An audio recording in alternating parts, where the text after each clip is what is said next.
Hi guys, before the show starts today, I just want to say at the end of the show, after the outro music, there is going to be a more serious change of tone in the show just for today, because I feel that there's something out there that needs to be addressed. You can stick around. I'm not forcing you to listen to it. Some of you may disagree with me. Some of you may agree, but I've said it before during the recording of it because I pre-recorded before the show that I'm not using it as a moral platform or to beat out a moral drum or anything like that. I just want to put my view across and just raise awareness, really. But hope everyone enjoys the show, and yeah, we'll get on with the groaning.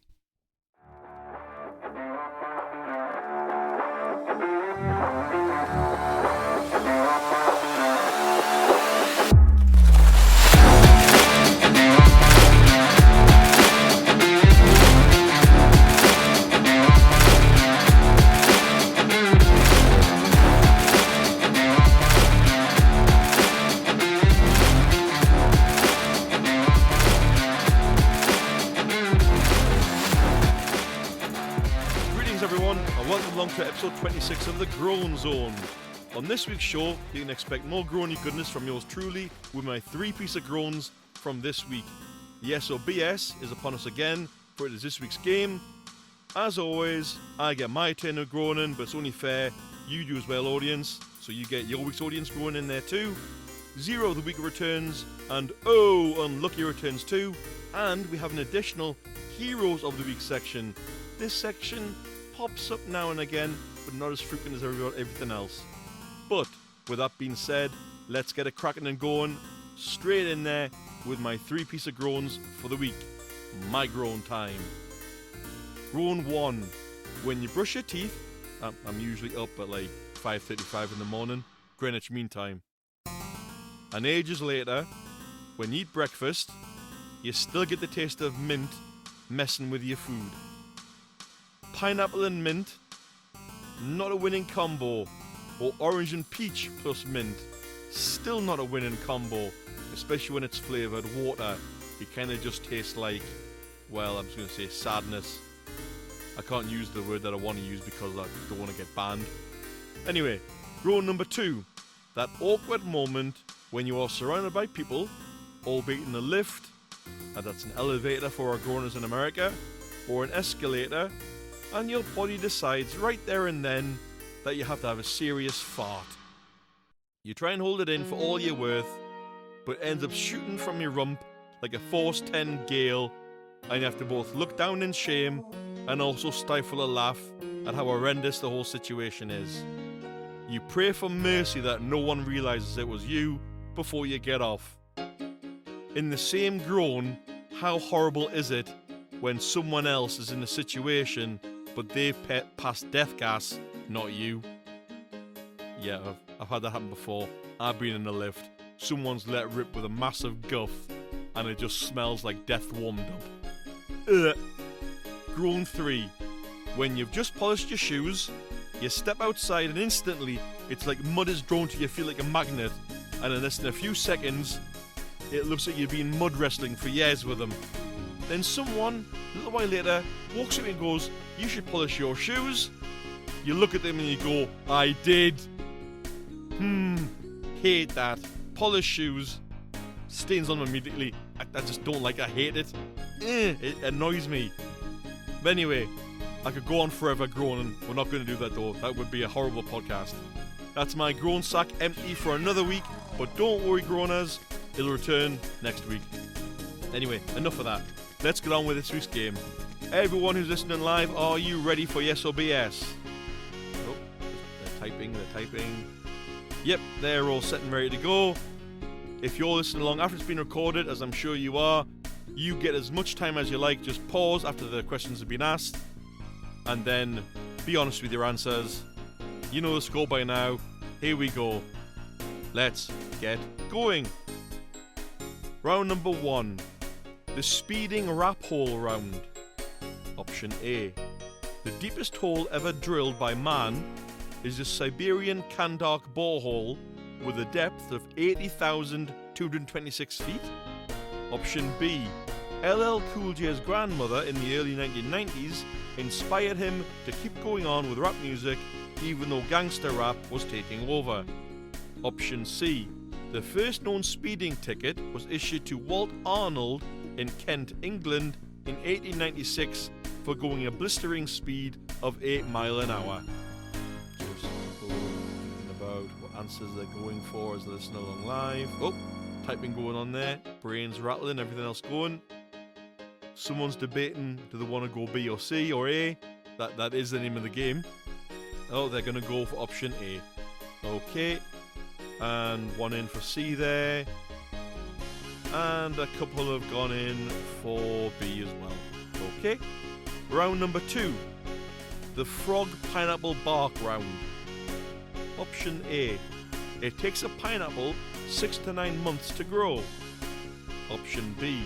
There is a species of wood frog in Alaska that can hold its bladder for 8 months. Option C. The bark on larger redwood trees can be as much as 3 feet thick. Same as before. Pause at your leisure. Get your answers down. We'll come to them later. Don't play along that live now. You've got a few more seconds to pop your answers in. Oh, that's... Oh. B and C, no one's gone for A. Well, that's a switch. Okay, interesting. Round number 3. The baby ostrich round. Option A.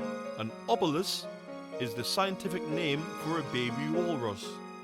Option B. During the Apollo 11 mission, there was an unidentified poo floating around during the mission. Option C. Male ostriches in captivity are actually more drawn to their human caretakers than actual females. We'll just give, again, a bit of time to answer. Oh, it seems the strong choice here is going for option C. Okay. Alright.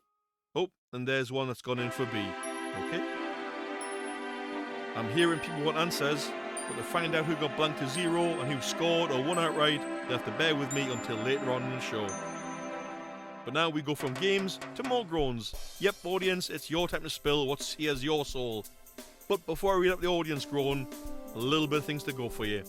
If you've a groan you want to share, a 0 of the week nomination, or an O unlucky nomination, or even a hero of the week nomination, you can send it into the show via the following. You can find the Groan Zone on Discord as the Groan Zone Podcast, via Facebook groups under the Groan Zone Podcast. You can send me a direct message on Facebook Messenger under the title of Mr. E. Groaner. That's Mr. with an E on the end, Groaner. And lastly, fly an email in to thegroanzonepod@gmail.com. Now, let's have it, audience. This week's audience groan comes in from Ray H of Southend via email. He didn't say where he is in the south of UK exactly.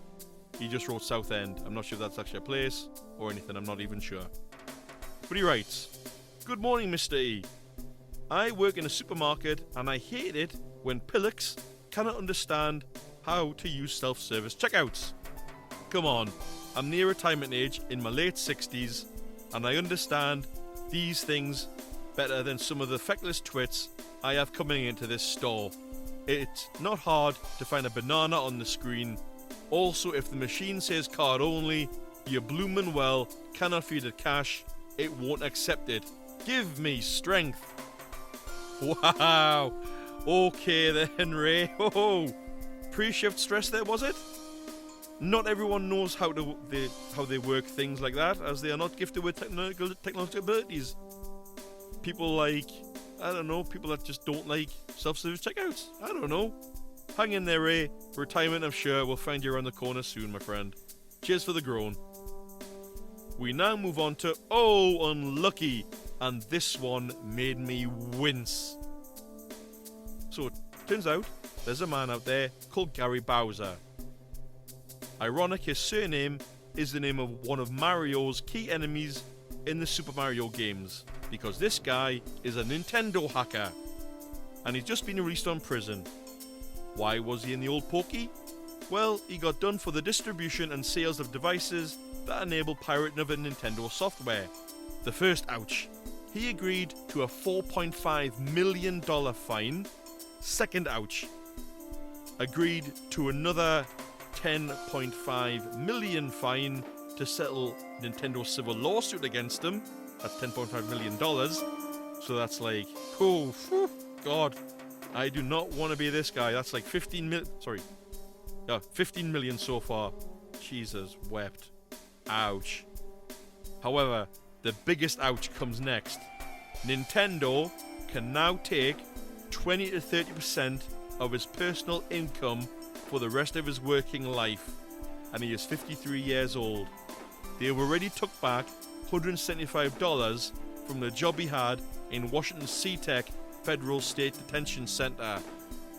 Unlucky. You should have known better, really, to be honest, in the pirate software, especially when it's Nintendo, because they're pretty hot on it now and again, I believe. Especially when they want to make an example of somebody like you, Mr. Bowser. Unlucky. But now we go from unlucky to Zero of the Week. This week's Zero of the Week is the guy, or should I say kid, who I'm going to be entitling VR Kid. There's a lad out there whose dad had opened an account with Lloyd's Bank and put in £1,500. Decent amount. Teach him how to handle money at the age of 15. His own card. Get things so he understands how money works, yada yada. Wrong. This idiotic teen blew all but £4 of his savings on Oculus Quest. That's not the Quest itself. That's like games and other purchases. Lad, you truly are a zero for blowing that much money which your dad gave you in good faith for you to use for other things. Oh, and one of my live runners right now just said, yes, Southend is a real place. Okay, thanks, I genuinely didn't know. But anyway, have a happy ending next with Heroes of the Week. It's rare this section pops up, but it's tied onto the VR Kid Zero of the Week. In relation to what happened, Meta, who own Oculus Quest, refunded a game cost of around about £30. Microsoft waded in and refunded £208 in purchases. Lloyd's Bank, only after the dad spoke to Teesside Live, I might add. Teesside Live, I believe, is either a news magazine or even a newspaper in Teesside, UK. They agreed to a full refund. However, the teen's dad is now switching all bank accounts to a different firm. I don't blame them personally. Slight blip on Lloyd's there, but good on them for at least agreeing to refund the money. I hope the teen learns from this, but I don't think he will. But anyway, now for those groaners out there chopping at the bit to find out their scores, I give you the yes or BS answers. Here we go. Eyes down for round 1. The speeding rap hole round. If you picked option A, the deepest hole ever drilled by man is the Siberian Kandak borehole with a depth of 80,226 feet, that's actually false. The deepest ever hole drilled by man goes to the Kola super deep borehole with a depth of 40,226 feet. Yes, I added 40,000 onto the answer, making it false. So yep, this is a falser. Option B. LL Cool J's grandmother in the early 1990s inspired him to keep going on with rap music even though gangster rap was taking over. This is true, and she was the inspiration behind the Grammy Award-winning track Mama Said Knock You Out. Her exact words were, oh baby, just knock them out, and therefore the track was then born. Option C. The first known speeding ticket was issued to Walt Arnold in 1896 for going a blistering speed of 8 miles an hour. This is true. The actual speed limit then in London, it was in Kent, in the UK I should say, was 2 miles an hour. He was going 6 miles over the speed limit. Can you imagine that now? Wow, this is the new Testarossa V8 engine. It goes at 3 miles an hour. Jesus, how times have changed. Round 2. The frog pineapple bark round. Option A. It takes a pineapple 6 to 9 months to grow. False. If you know your pineapples, you'll know it actually takes 1.5 to 3 years for a pineapple to grow. Option B.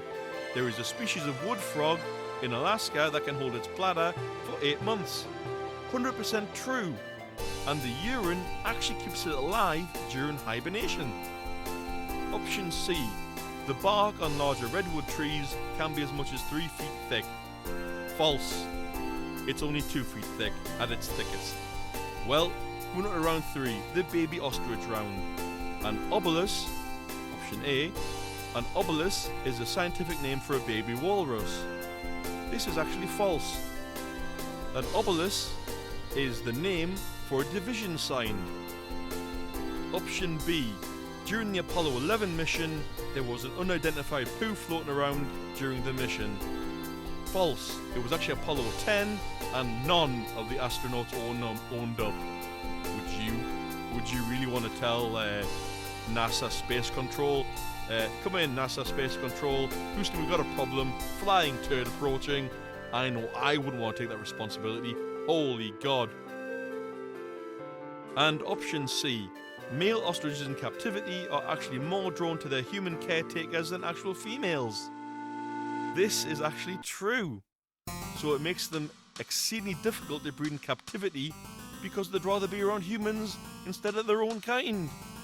Who knew? Someone just wrote in about the Apollo 11 thing. Yeah, I would tell them and I'd look them in the eye. Okay, you're braver than I am, audience member. Holy God. Yeah, I was not expecting that. Okay, so that's the answers there. If you were blanked at any point, I'm sorry. If you scored some points, good on you. If you scored across the board and didn't get blanked at all, well played there. Well played. If I caught you out, gotcha. More games to come next week. Don't forget though, after the outro, there is a more serious groan which wouldn't have fit in with the flow of the show. I pre-recorded it before the show, so sorry if the audio was a bit off. Keep growing, everyone. Send them in. Nominations, anything else, send them in. And I'll see you next week. Take care there, guys. Bye.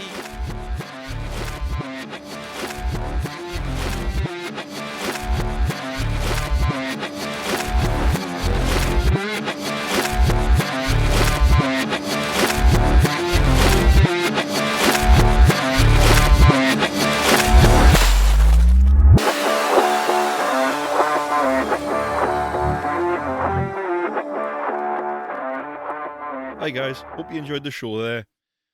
Gonna move on to the more serious groan now. It's not easy to address, and this wouldn't have fit in with the flow of the show, and it's a very wordy one. So, for anyone that doesn't want to listen along, as soon as I say the beginning of the groan, you feel free to just tune out there and you can just stop. But those of you that want to agree, listen, hear what I've got to say, feel free to stick along with me. There's going to be no music in the background because music doesn't suit this type of groan, but I'm going to go into it anyway. Here we go.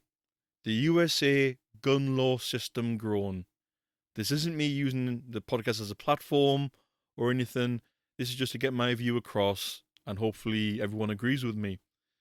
So I know it's fairly raw, especially with what happened in the USA, but it isn't not the time that laws, especially gun laws, were changed to be more up to date with modern times. I really hope this doesn't cost me anyone that listens to the podcast, especially those in the USA, because I really, really mean no offense. A law that practically allows someone to be shot through a door is both dangerous and causes fear throughout the public. If someone comes knocking on your door, you don't immediately start shooting. You should either look out through your window or possibly via video link or peephole or door ring cam or something similar to see who's actually there, and even then you don't pull a gun. Ring the authorities if you feel you are threatened or in a bad situation. Those stating they have a right to bear arms, okay, fair enough, that's been steeped in USA law for hundreds of years. But you should also be responsible and not be a risk. There's been too much loss of life via guns in America and injuries, and it's time things changed.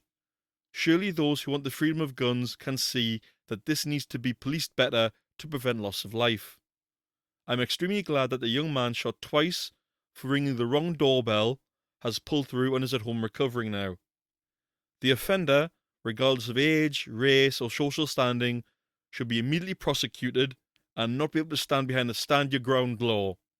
What this law is, it protects people who feel threatened, but in this case, there needs to be a threat first. of which there wasn't any present, according to those that were prosecuting. I know, as I've said it before already, this is a really touchy subject with those for and against guns, especially so soon after something like recent events. But I wish Ralph, he's the name of the victim, he's been named in the media, I'm not going to give him his last name, a smooth recovery, and hope there's no lasting damages from what you can be sure was a nightmare situation for him. He was simply on the wrong street, which could happen to any one of us, especially when the street itself is not very well signposted. Apparently he was 1 block away from where he needed to be, and he didn't have his phone with him, so he couldn't even look on SatNav to direct him. I'm going to say it again, I'm not using this platform to beat out a moral drum for anything, or stand on my soapbox. All I ask is that we all need to look out for each other out there and think long and hard before you even think about pulling a gun on someone. As time change, so must we, and so must the laws, I believe. Thanks for listening, everyone, and you take care out there. Bye-bye.